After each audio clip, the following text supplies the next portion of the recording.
এনসিপির ধানমন্ডি থানার যুগ্ম আহ্বায়ক রুমি, উনি আজকে সকালে তার ঝুলন্ত মরদেহ উদ্ধার করা হয়।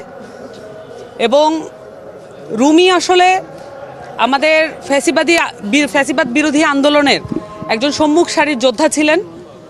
উনি নতুন বাংলাদেশ গড়ার লক্ষ্যে এনসিপিতে কাজ করতে এসেছিলেন। রুমির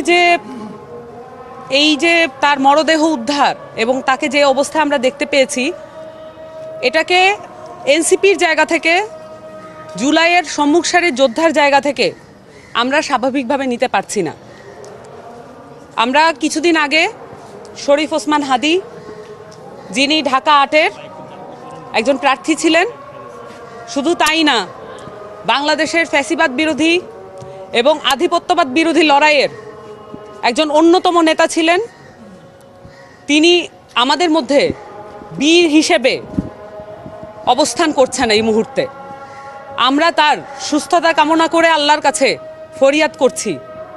কিন্তু এরই মধ্যে আমরা যখন খবর পাই যে আমাদের সহযোদ্ধা রুমি, তার মরদেহ যখন আমরা এভাবে ঝুলন্ত অবস্থায় পাই, যেমনটা ভাবে হাদির মস্তিষ্ক ভেদ করে যাওয়া বুলেট যেমন আমাদেরকে ছিন্ন ভিন্ন করে ফেলেছে, রুমির ঝুলন্ত মরদেহ আমাদেরকে, এই বাংলাদেশের সকল মানুষকে, এবং আমরা যারা এনসিপি সহ অন্যান্য যারা জুলাইয়ের সম্মুখ সারির যোদ্ধা ছিলেন, সকলকে এই ঝুলন্ত অবস্থায় আমরা দেখতে পাচ্ছি।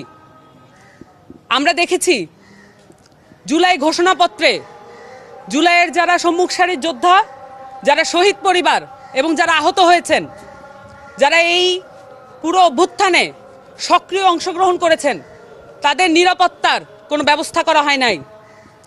আমরা এও দেখেছি জুলাই সনদ এবং সংস্কার নিয়ে দিনকে দিন আলাপ কমিয়ে দেওয়া হচ্ছে।